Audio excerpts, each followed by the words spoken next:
one of the strongest nostalgic memories related to taste is my Chilean palate, which is that my Chilean grandmother she was a pastry chef, and she specialized in Chilean pastries that obviously had French and German influence, because in the Patagonia region where my father is from, there was a huge German immigration to kind of populate that region of the country, since there weren't many inhabitants.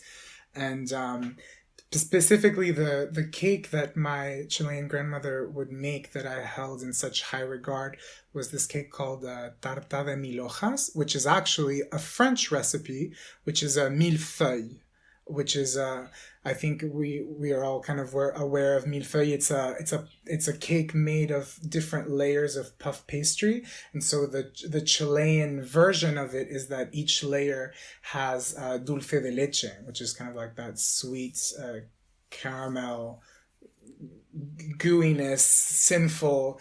And the most surreal thing about this memory, this flavor memory, is that my Chilean grandmother would make this cake for my sister's birthday and for my birthday, and she would ship it to the United States from South America. And so it would arrive like 2 weeks later, and it would have hardened, so it wasn't even in its optimal moment. But since it was something that we cherished so much, that we actually, my sister and I, have garnered the taste of eating it slightly hardened, and we actually we prefer it more than the fresh millefeuille, torta de milhojas. And it's actually funny because my sister has this memory as well, and she's a journalist, and she wrote about this in a cooking magazine. So the magazine is called Compound Butter, and the title of the article is Waiting for Abuelita's Torta de Milhojas.